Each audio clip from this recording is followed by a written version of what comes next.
So my name is Zach Shwira-Conti, and I'm a research fellow here at the Alan Turing Institute in London.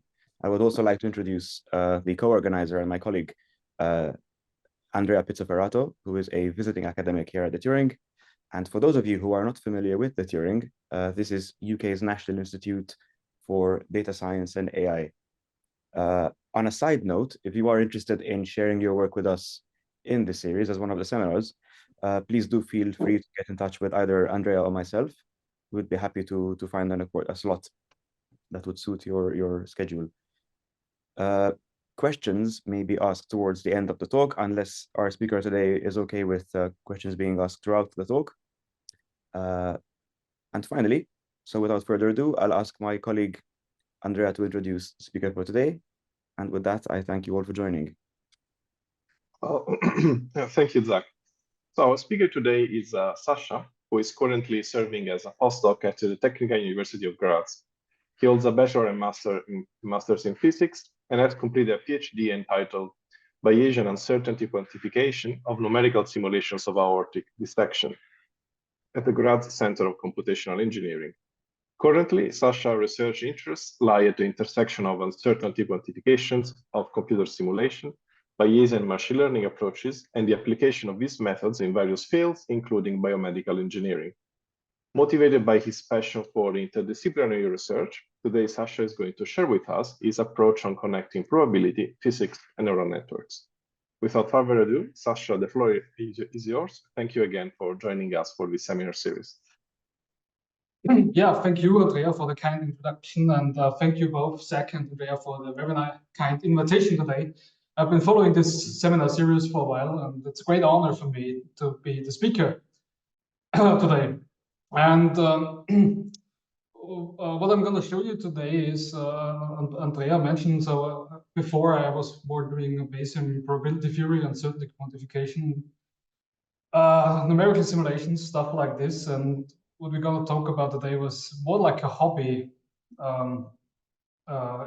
in the beginning that I kind of dug into, and then I found some interesting relationships between these realms of probability theory, physics, and neural networks that I'm happy to share with you today. So the central question of this, I would say even of this entire seminar series, would be how can we bring physics into machine learning model? And as many of you know, this is a surprisingly hard question. How can a machine learn physics? How can a machine do physics? Turns out to be often surprisingly tough to do this. And there's a number of ways how we can approach this problem. And I'm not climbing an exhaustive list today, but I'm just going to bring up the obvious ways how we can look at this problem. And the first one would be simply through data, right? So a machine learning model can learn physical behavior implicit from the data. And typically for this is large amounts of data necessary. Then it still will not typically generalize in a physically meaningful way outside of the data. But if we have plenty of data, often this is enough. Yeah? Off-the-shelf methods work just as fine if we just have enough data and if it is sufficient for our purpose. Well, another very popular approach is through the loss function. Many people call this physics-informed learning. Other people think of physics-informed learning as a bigger field. Anything where we try to bring physics into a machine learning model is physics-informed. But there's also a narrower sense to it in that we take the following optimization approach. Yeah? So W here would denote the machine learning parameters, weights and biases in a neural network, parameters in the Gaussian process, for example. And you optimize with respect to some optimization objective. Very typically, you minimize your data loss or data error. So Y being targets, F evaluated at XD being predictions of a machine learning model evaluated at some pivot points XD. And then you conjointly with that penalize this training or regularize it in some sense with a second term in the loss function where you penalize deviations of your predictions from the physics. Yeah? So this is, in a more narrow sense, what many people understand as a physics-informed learning approach. And what is really nice about this approach is, it's, as you can see, it's comparatively easy to write it down. It's also comparatively easy to write it in terms of codes. Typically, it can be very hard to train. Yeah? And just so you know how I understand this second term here, what we do is, in such an approach, we take a machine learning model F, okay, we evaluate the prediction, well, wrong order. We take this ansatz function, we put it into a differential equation that is described by this differential operator O hat. Yeah? So this basically here in the big round bracket is your physical equation, differential equation, for example, such that on the right-hand side is 0. Yeah? So this measures your deviations of your predictions from your physical equations evaluated at some pivot points xp. Yeah? So you do this pointwise. You take some points where you probe you probe your model against the physics, and you minimize those deviations. So this would be the second term, and this is what I would say in the narrow sense most people think of a physics-informed learning approach.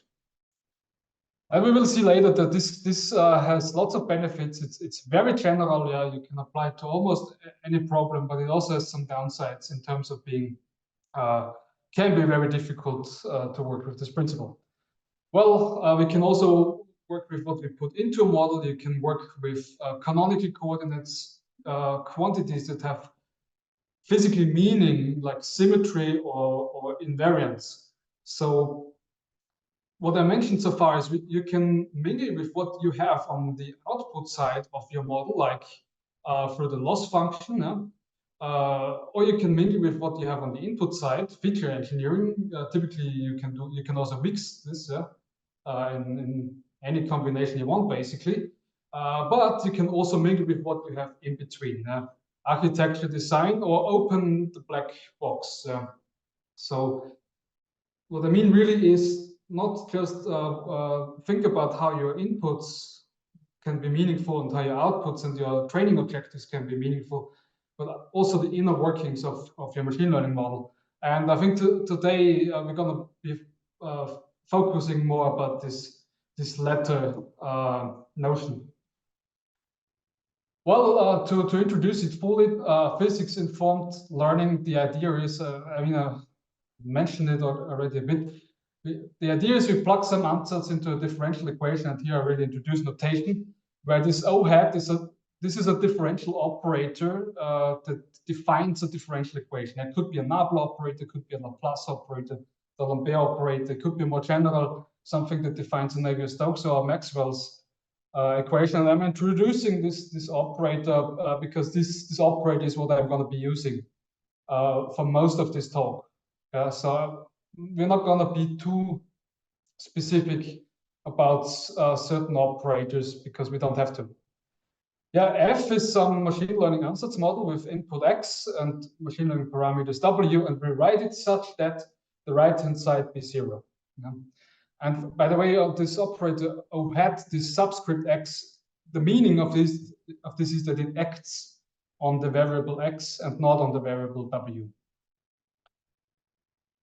Well, this already said, data loss or likelihood in a probabilistic way, and the physics loss can be interpreted as a prior in a Bayesian interpretation, if you will.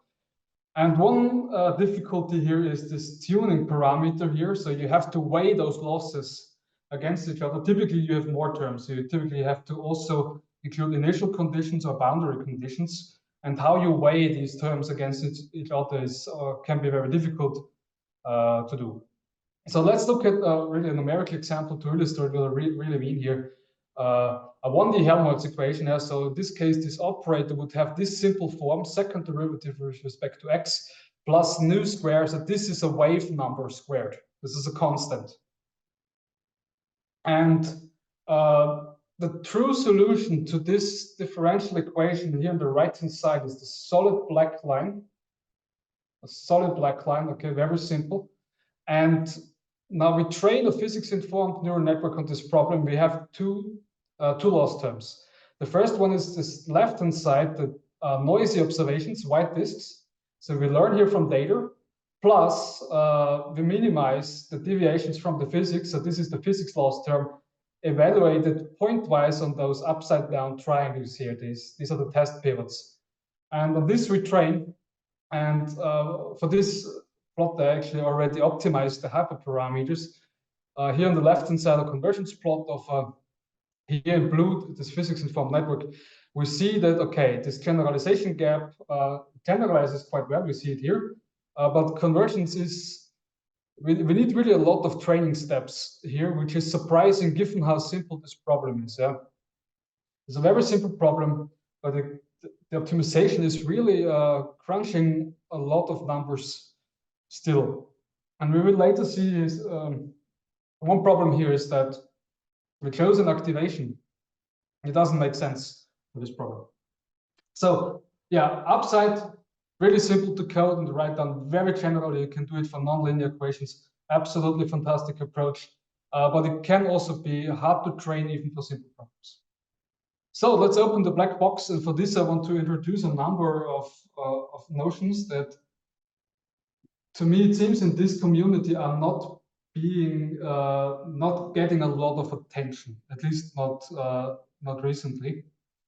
We're gonna build a bridge between physics, Gaussian processes, and you can think of Gaussian processes as a probability distribution over functions and neural networks. And we're gonna use two pivotal, crucial relationships to do this.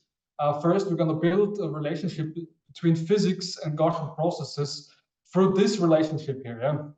So we have our operator O, and this operator O, this is what defines a differential.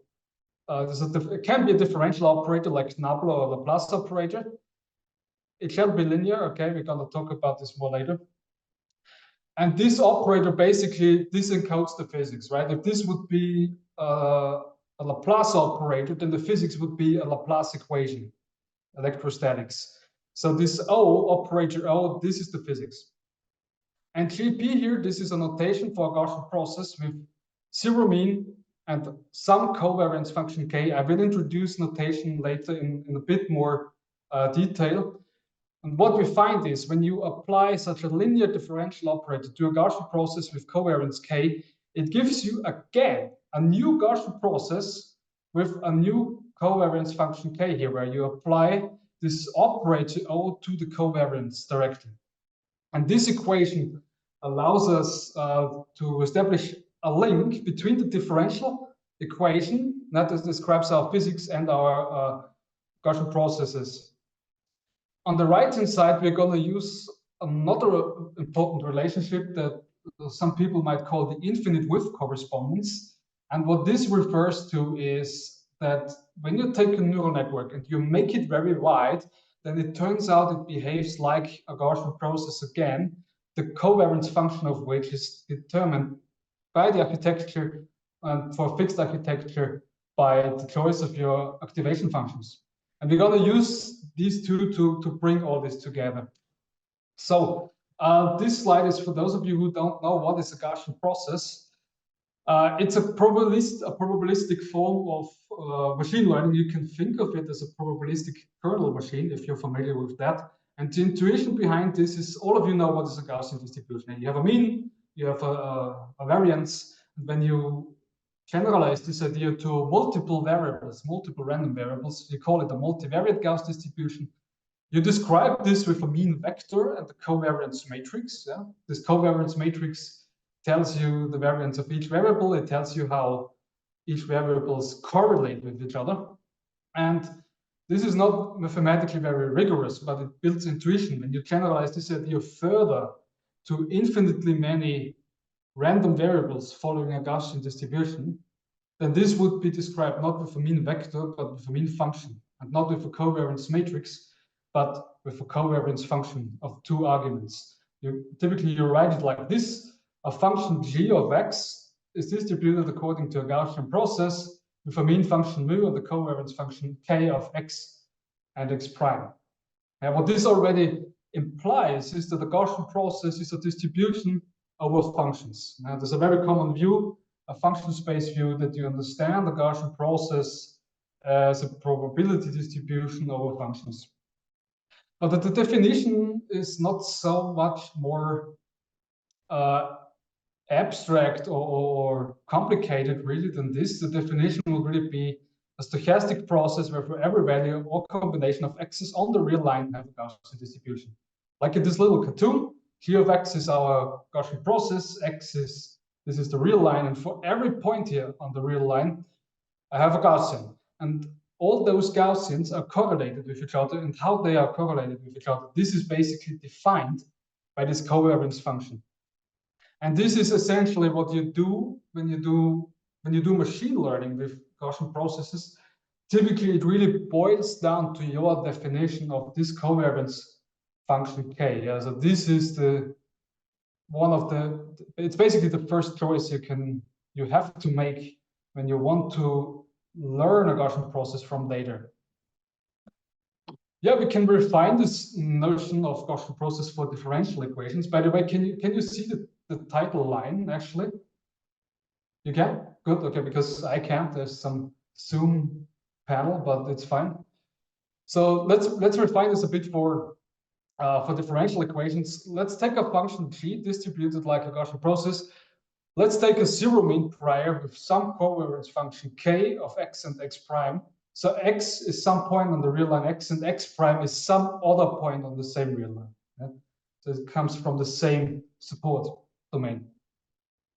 Let this be constrained by a differential equation in the following way I have introduced previously. We have some differential operator O hat subscript x applied to some Gaussian process g. So our ansatz function now is this Gaussian process. And for now, we will work with the same example as before, a 1D Helmholtz equation where this operator has this form, second differential with respect to x plus a constant. And now when we apply this operator to a Gaussian process, by linearity, we can show that what comes out of this is again a Gaussian process where this differential operator here is applied twice to our original covariance function. You have to read this in the following way. First, we apply our operator with respect to the first argument x, first argument of k, and then we apply the same operator with respect to the second argument x prime, second argument of k here. So this gives me a new Gaussian process that has this transformed covariance function in a sense. And we can use this to force Gaussian process to obey this differential equation a priori through the construction of an appropriate covariance function. Yeah?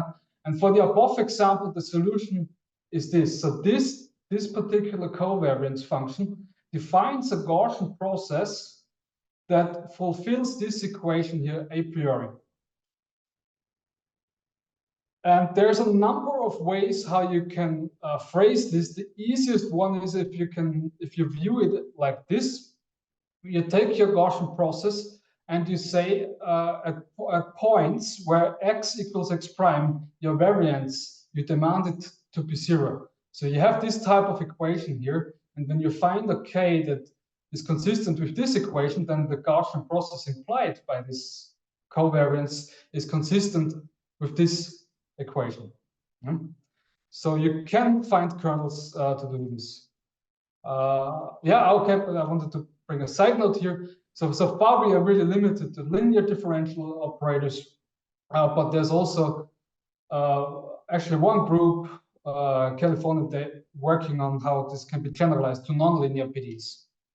And another flavor here is a Mercer representation. So it turns out that if it is a kernel of a Gaussian process, then you can represent it in terms of basis functions. Or I just see that here's actually this should be a p. Limit p goes to infinity. And I want to note here that this not always has to go to infinity. Sometimes the basis is finite. But you can represent a covariance function k in terms of basis functions phi in some prior covariance matrix M. Yeah. And if it's a kernel, then this representation exists. And these basis functions could, for example, be Green's functions, or it could, for example, also be Gaussian functions. You can try this out when you take phi to be Gaussian functions that are centered on the real line in an equidistant distance to each other, and you weigh it by the distance increment, and you execute this limit, you get a Riemann integral.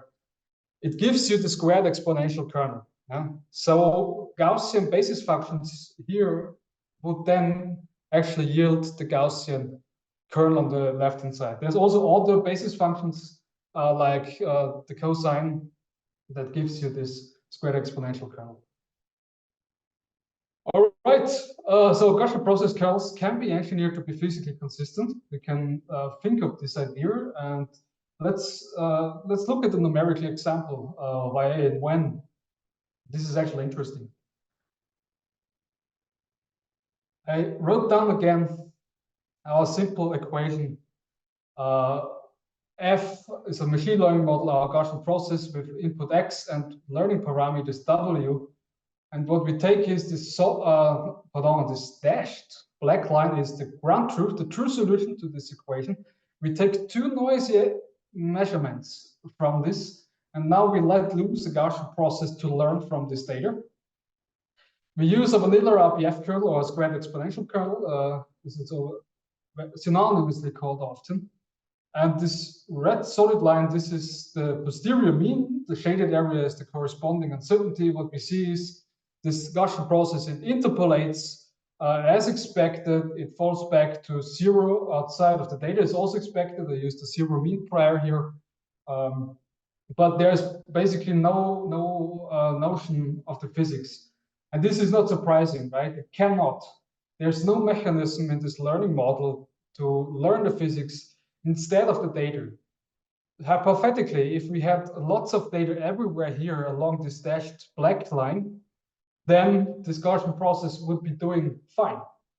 It would learn this behavior here in between. As soon as we go outside of the data to the left or to the right, it again would be falling back to zero and do not generalize in a physically consistent manner.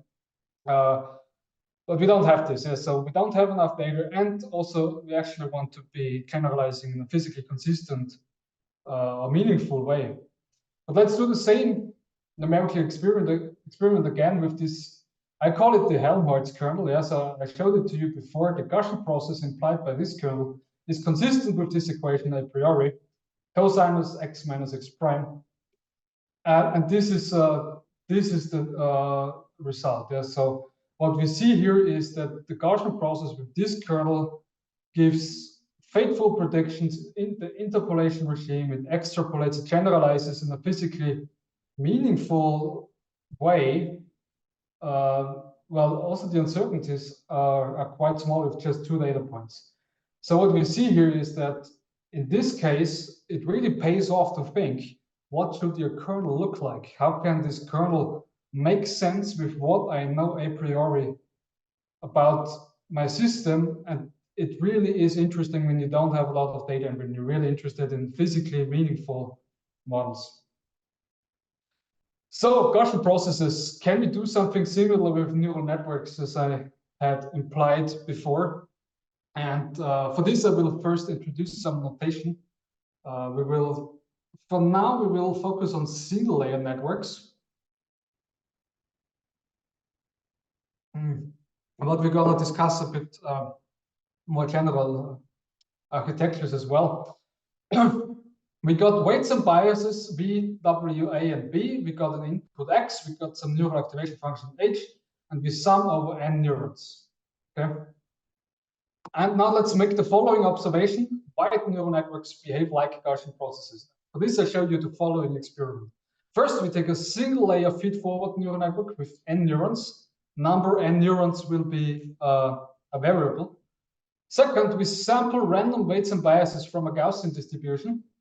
Okay, so the V's, the W's, the A's, and B's are now random variables sampled from IIT distributions. And then we collect the predictions at fixed input pairs. And what we see here is, so the top row is a tension hyperbolicus activation, and the bottom row is a sinus activation. And what we see in each subpanel is on the x-axis, we see the neural network prediction at a fixed input x equals minus 0.2. And on the y-axis, we have a neural network prediction at a fixed input 0.4. It could also be any other two input values for x. And at those two fixed values, we sample weights and biases, and thus we create this scatter plot here. And we do this for, in the first column, n is one neuron, not exactly a network, right? Second column, we do it for 3 neurons, and in the third column, we do it for 10 neurons. And what we see as the number of neurons increases is that, by the way, also mind on the top here and on the right flank, we see the marginal histograms of these scatter plots. And what we see is, okay, with very small networks, okay, this does not look Gaussian at all, but when we have 10 neurons here, this very much already behaves like a Gaussian. Which is interesting, right? So just a couple of neurons and really behaves like a Gaussian distribution. And the essential, so we observe this, but we can also explain this. And the essential mechanism behind this is the central limit theorem. Large sums of random variables become Gaussian. Yeah.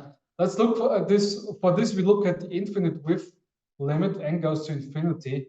And you can understand this in the following way. Yeah, we also need some assumptions, of course. This is important. We assume the neurons to be identically and independently distributed, for example, a Gauss. It can also be something else than a Gauss, just not some funny distributions like Cauchy distributions where no second momenta exist. And the second assumption is that the activations be bounded. And what we have here is, so we say that W is a random variable. So are the A's and the B's, and the V's are random variables. This means that this entire term in the sum is also a random variable. And now we sum up, we have a large sum, we sum up many of those random variables. And in the infinite limit, this is the sum of infinitely many IID random variables. This applies the central limit theorem. The central limit theorem tells me exactly, okay, this behaves like a Gaussian. So say W has a Gaussian distribution, or I'll give it a gamma distribution, what you want. You feed it through some activation H, for example, tangent hyperbolicus. This transforms this into some other funny probability distribution. Yeah. But it doesn't matter, as long as we sum up plenty enough of them, the sum F will be distributed like a Gaussian, even if W and H of W times X plus B plus A gives you some non-Gaussian distributions on its own. Now notice that I have made my argument, my reasoning, without mentioning X. So this holds for every X, and this is exactly the definition of a Gaussian process. So this is an intuitive way how you can show that wide neural networks must behave like Gaussian processes. So this confirms or explains our observation. Well, very important, this also works for more general architectures. I would say even indeed for most interesting architectures. And I really can recommend this paper from Greg Yang, who showed that wide feed-forward or recurrent neural networks of any architectures are Gaussian processes. This includes transformers. Yeah? So it's really applicable to a very wide class of architectures. And this is actually a side note, but this infinite limit. So what have we done? We have taken a neural network and we have made it infinitely wide. And from this, we could get some insight. And this is a really powerful limit that allows us to understand a lot about neural networks. I give you some examples of what other people already were able to understand from doing this infinite width limit. For example, Haringa and Zubin-Garamani could show that dropout regularization can be understood as a special Bayesian prior when you understand your neural network as a Gaussian process again. So this was one of the first papers. Williams devised what many people call the neural net-induced GP kernels. Jahun Lee showed that it works for deep networks. We saw before that it's now much more general. This proof works for transformers, shown by Ron 2020. Also a very popular is this neural tension kernel. This is actually not really a probabilistic approach, and it's not understanding an infinite neural network as a Gaussian process, but it's doing that in a non-probabilistic way.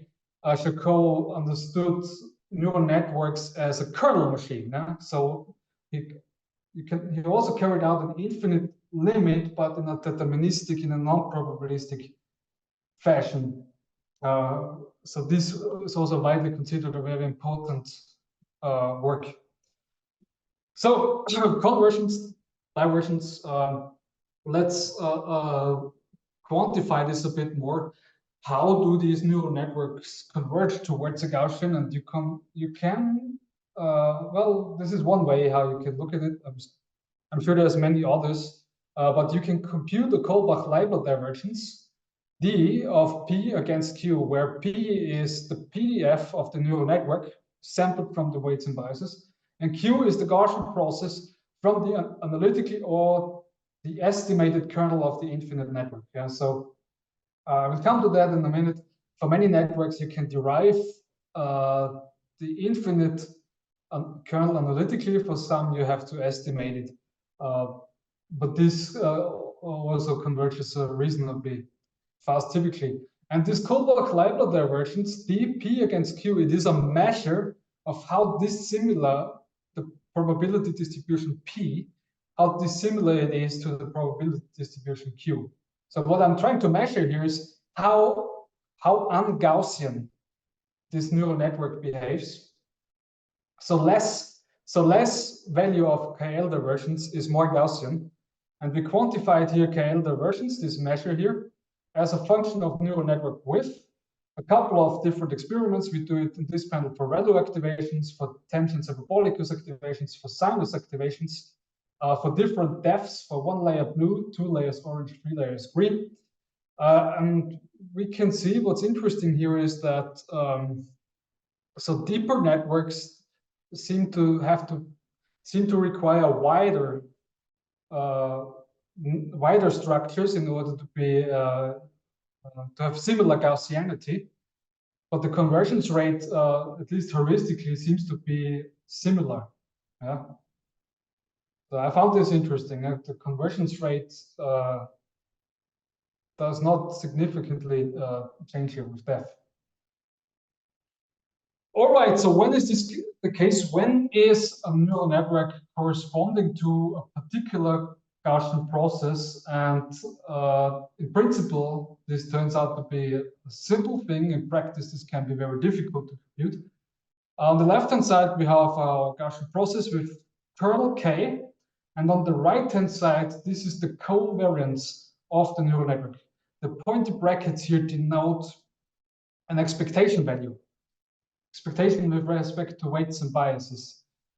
And when the covariance of the predictions of the neural network, when they are equal, the kernel of the Gaussian process, then the two are equal in the infinite limit if the network truly converges towards a Gaussian process. So we can play around with this a bit. We can insert our infinite neural network here. We can, under certain circumstances, we can exchange the limit with the expectation value. Yeah, so expectation is linear. If this limit is uniformly converging, we can pull through the expectation to the activations here. And you might notice that here with sigma v squared, this is the variance of the prior of the VKs. And same for the sigma b squared, this is the variance of the prior of the b's. And when they are independent, then we can factor it out like this. We have to introduce here a scaling factor where this goes with, where this variance goes with 1 over the square root of number of neurons for this to converge. And it all boils down then assuming that the neurons are IID, it all boils down to this term basically. So this is the essential thing that we need. You can call it the covariance of the neural activation functions. This is what we need to care about. And if this covariance of the neural activation functions, if this matches with the covariance function or the kernel of your Gaussian process, then this is indeed the neural network that matches this Gaussian process and vice versa. Good.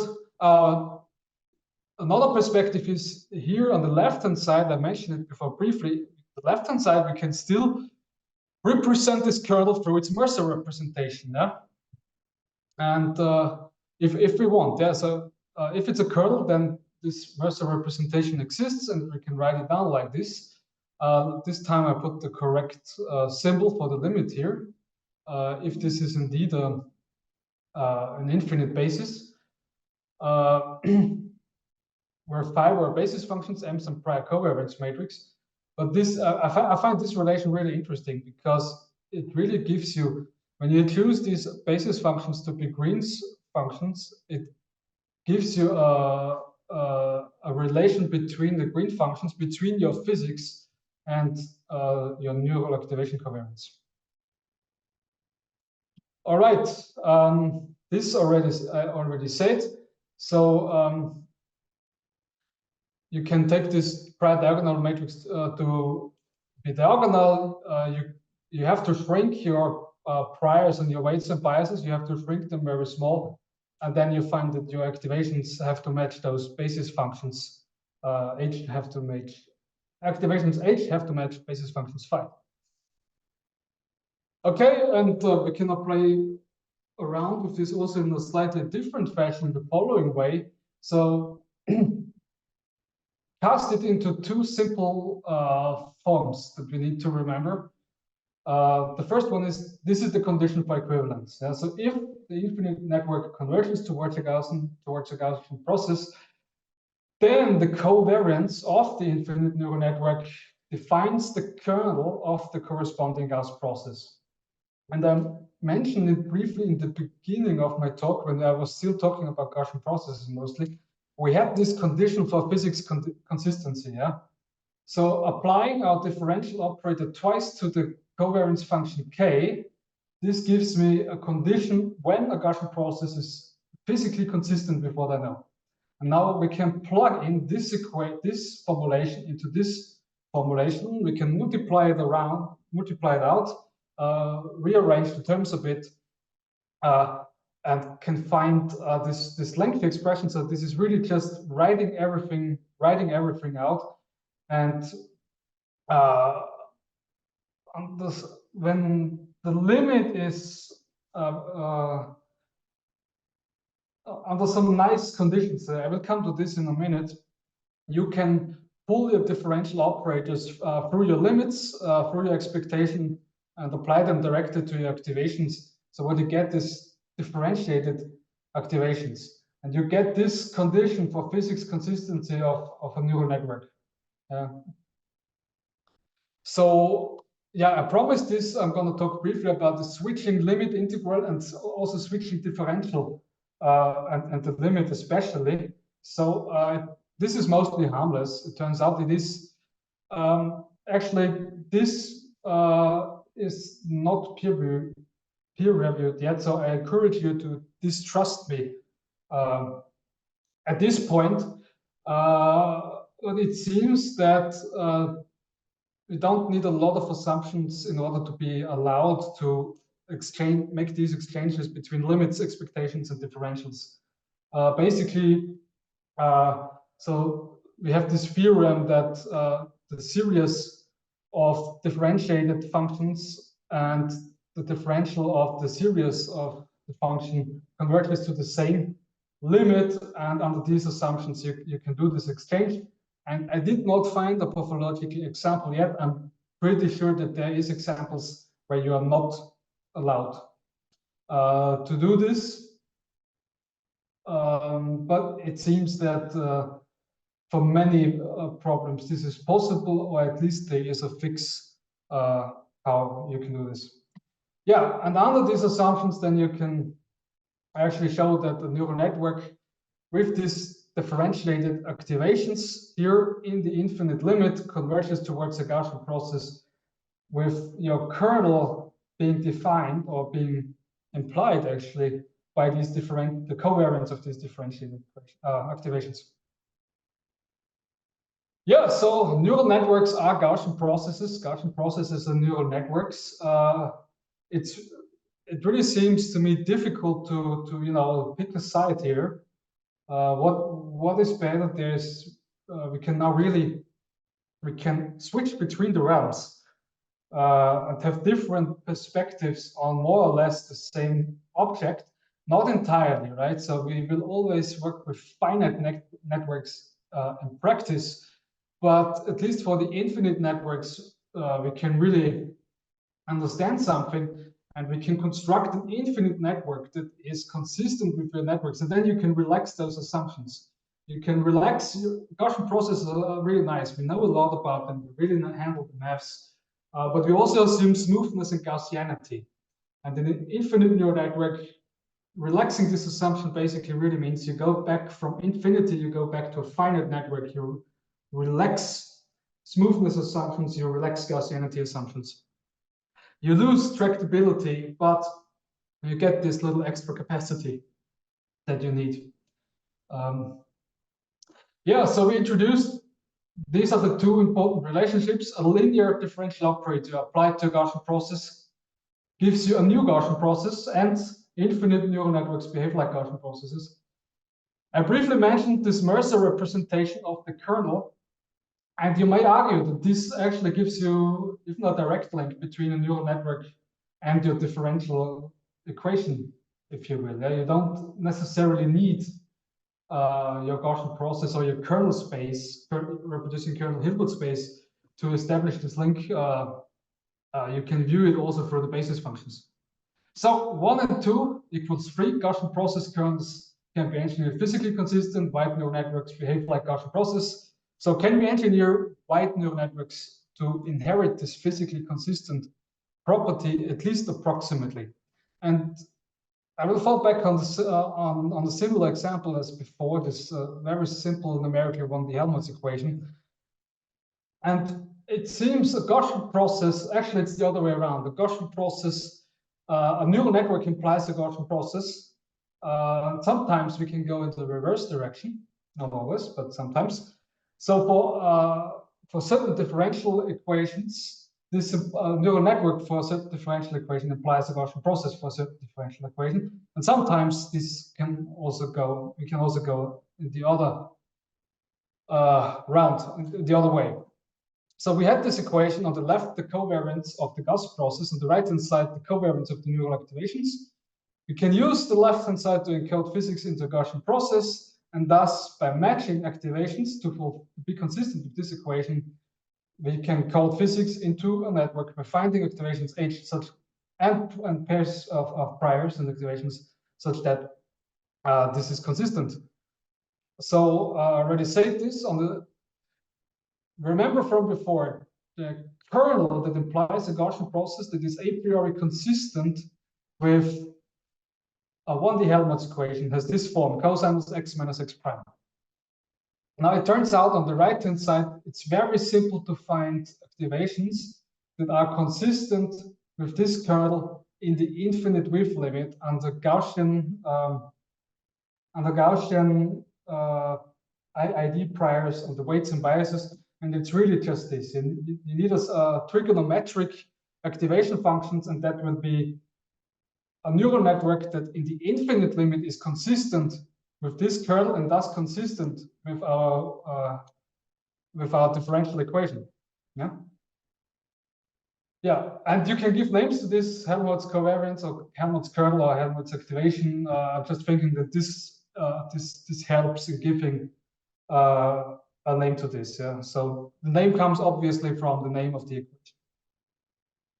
So numerical example. I've briefly shown you this at the beginning of this talk. The solid black line is the ground truth to our Helmholtz equation. we get 10 noisy data points, the white disks here. We got, for later, we got upside down triangles, pivot points where we can probe deviations from the physics. And we're gonna test this with 3 different neural networks, simple ones. The first one is a vanilla data-driven only network. In green, single layer sigmoid activation, very simple, just as simple as that. They're the simplest neural network that you can think of. And we try to learn from the data. So this data-driven only network only learns from those 10 or is it 11 to 10 data points. And what we see, okay, interpolates nicely here. It does some overfitting here. So we should have stopped training probably a bit earlier. We can also see this here in the convergence plot. Solid line is training error, dashed line is testing error. We see a large, for the data-driven vanilla network, a large generalization gap here. And we can also see in the solution, as soon as we go away from the data, this data-driven approach generalizes into the universe. So there's no notion of physics in there, and that's not surprising because we have not built in any mechanism to generalize there. How can it actually be? Especially also because we chose an activation function that doesn't really make sense. Well, the second approach, physics informed, we do the same, but now we introduce a physics loss regularizer. So we evaluate the physics laws, the deviations from the physics pointwise at those upside down triangles, and we use this to regularize the training. We see the blue dotted curve. Okay, we get a nice physical extrapolation here. If we go farther away from the data, then it might deteriorate, and convergence is okay. Even for a simple problem, lots of numbers crunching here. Surprising. Well, not when you think of the sigmoid activation functions are really not a good choice here, but it is a default choice, right? So I wouldn't say that any other default choice of activations would be so much better in this example. Well, and in yet another approach, you might call it physics consistent. It's again the same thing, but we only do a tiny little difference. We use an activation that has been derived from the theoretical considerations that I have just presented to you in the past 40 minutes or so. And what we see is, okay, it generalizes nicely, just like the physics-informed neural network generalizes well. It's physically meaningful, but just that it trains much faster, it converges much faster. So it seems that putting your thoughts into how you can bake your prior physics knowledge into your model, be it the Gaussian process as kernel as we saw in the beginning, or the neural network, the activation, the architecture, can really give you a benefit and save you a lot of headache of time in the training. Well, limitations. I'm about to come to an end.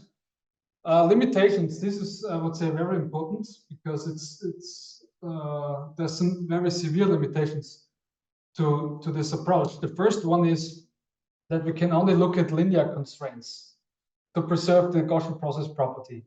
So I introduced this relationship here in the beginning. It really hinges on linearity. If this differential operator is non-linear, then this Gaussian process is not a Gaussian process anymore. It transforms the Gaussian process in a way that is not Gaussian anymore. And to give you an example, Navier-Stokes.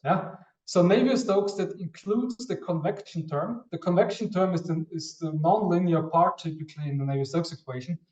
Will basically kill this approach. But of course, if you linearize and neglect convection, then you can go back again to this in principle.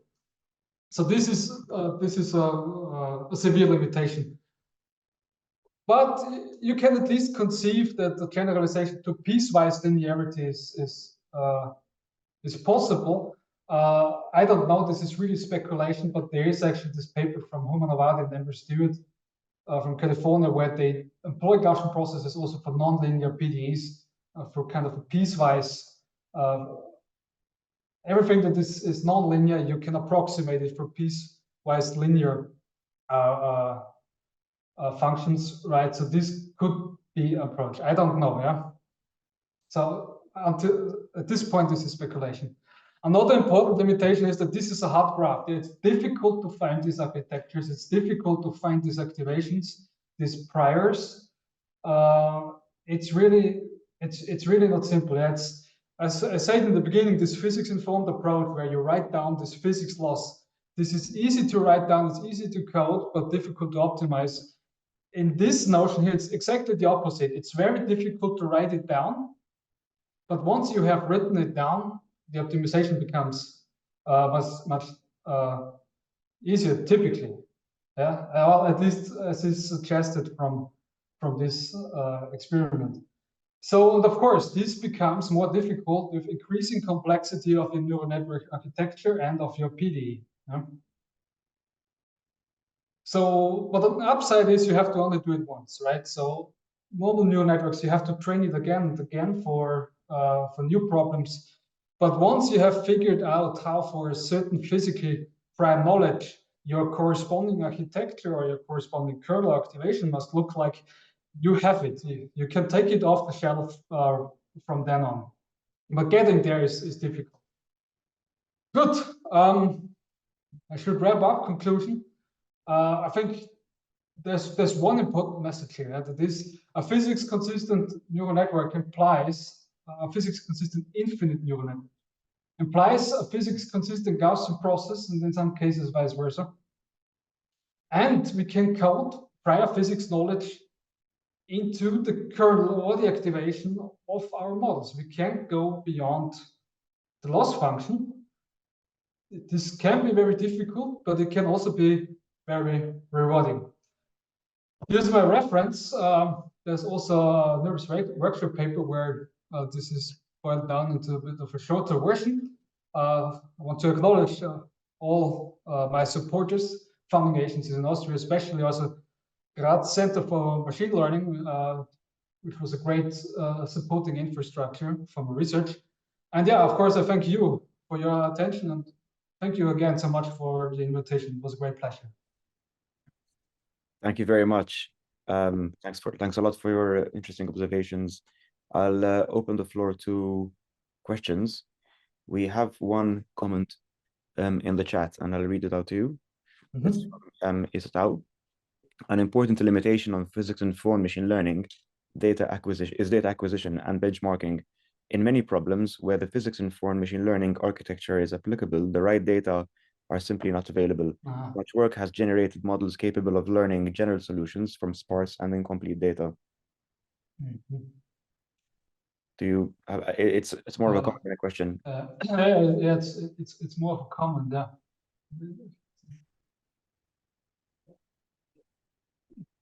The right data. Would the one asking the question or the comment can speak up? So we have.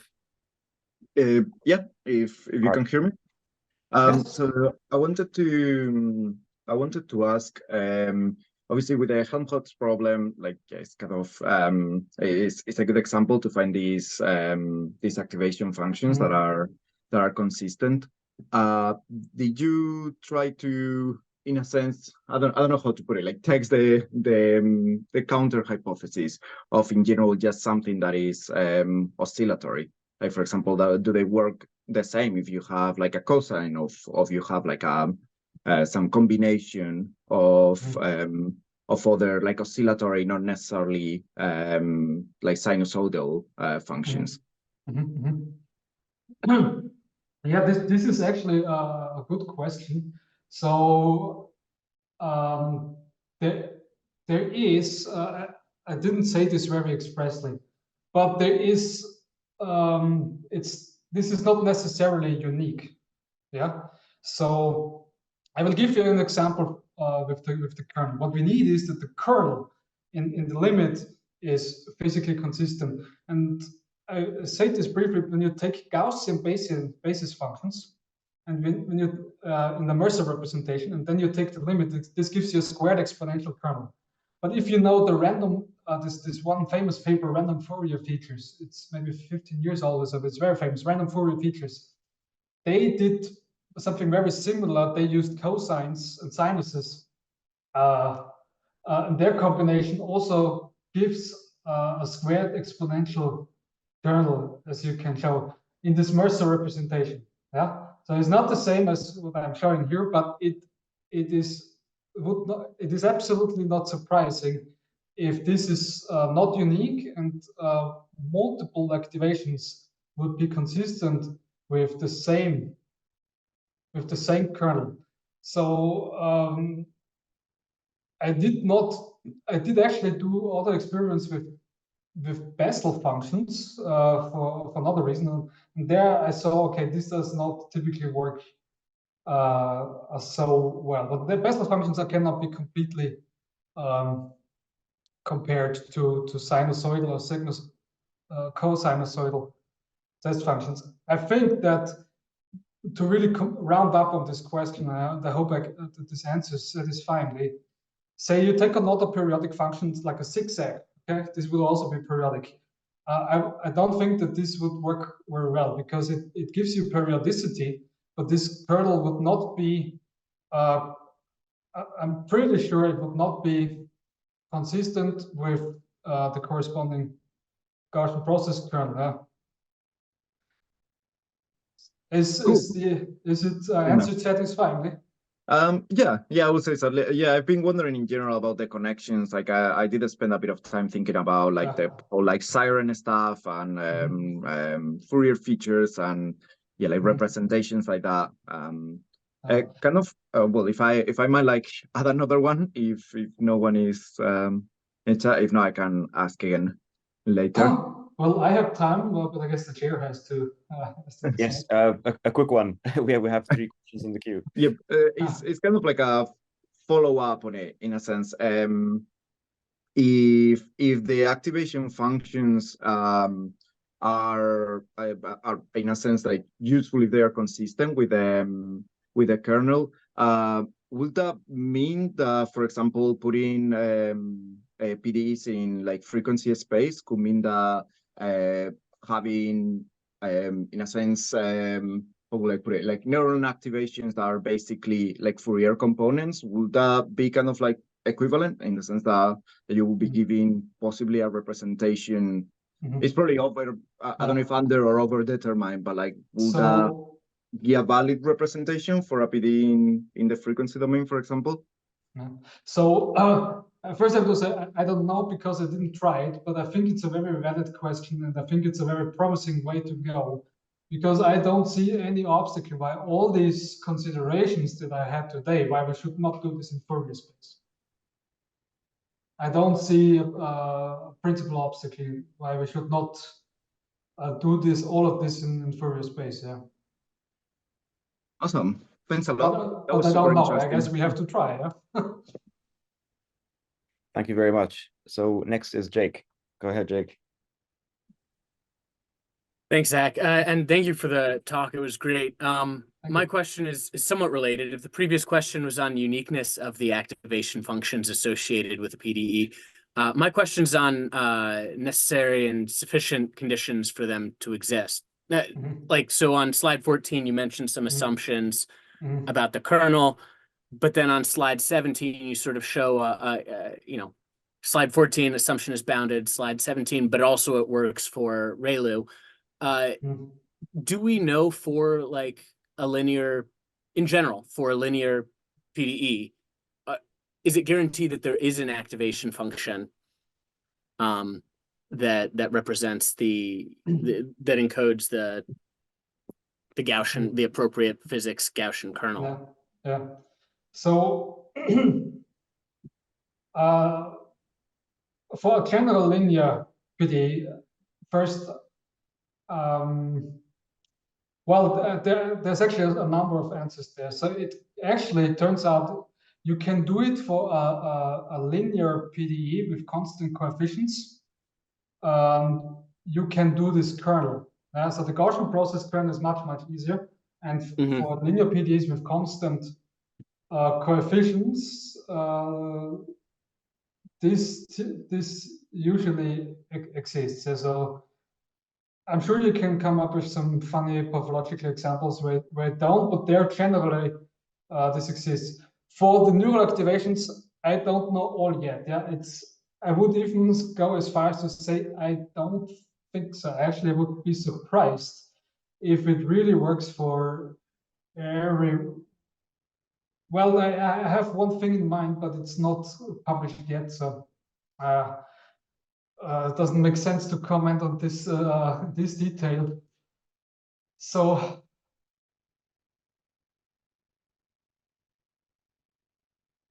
I cannot give you 100% answer. Yeah, so I believe that there's examples where it does not exist. For many interesting examples, it does exist. I really have to do more research to 100% understand really the most basic requirements for their existence. Yeah? So I'm very sorry. Maybe in 2 years I can tell you precisely. Yeah, thank you. I appreciate it. I'll stay attentive if I hear you giving a talk in a year or so then. Yeah. So I'm working, what I can say is I'm working on this, yeah. Yeah, period. Yeah, very cool. Thank you. Thanks, Jake. Manish?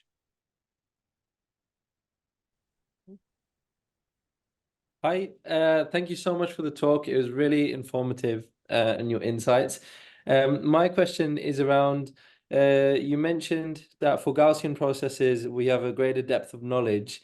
Is there some other real-world applications you can give with this approach that connects physics, Gaussian processes, and neural networks? Yes. Well, yes and no again. So, you can do this physically consistent kernels even for Maxwell's equations. So you can do this for really meaningful, interesting physical equations. You can find kernels that are consistent with the physics.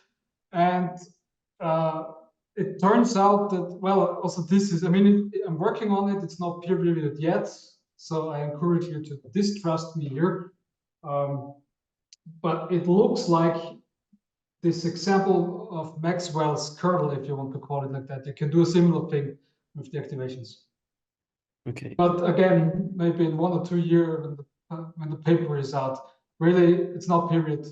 Please caution, yeah, distrust me here. But for the kernel Gaussian, for the kernel, Maxwell's equations are perfectly feasible, yeah. Okay, thank you. Thank you very much. Daniel next. Yes, thank you for the talk. It's more of a clarification about how physics consistent Gaussian processes work. So we basically solve an equation where we have a kernel applied to the left-hand side of PDE equals 0. So for example, when I think of a GPU of RBF, it has some support, right? It has some functions it can learn.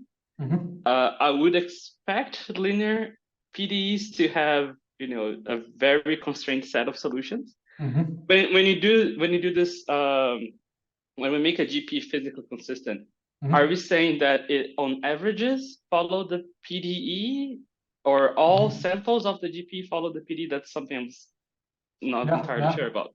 Yeah, that's also a good question. In this sense, how I formulate it, but you can formulate it in a different way, yeah. But in this sense, every realization would be consistent at the points where you observe.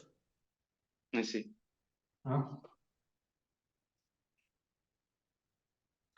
But there's other ways to make Gaussian processes physically consistent, right? So there's actually really this is just one way how you can think of it.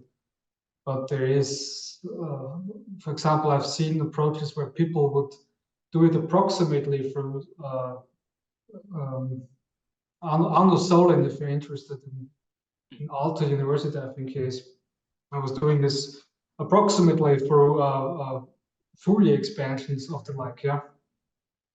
Yeah, I was thinking about I think on latent force models, right? I think they on average follow the differential equation, but yeah, I was just wondering for this specific approach. I encourage you to look at this through this lens. I don't know, but it looks it is absolute to me. It seems absolutely reasonable. This can have a lot of advantage because it's maybe less strict and less stiff, and then it might be easier to come to terms with something at the expense maybe for something else. Yeah. Yeah. Okay, yeah, that makes sense. Thank you.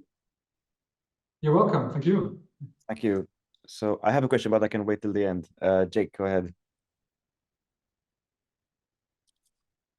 Thanks, Zach.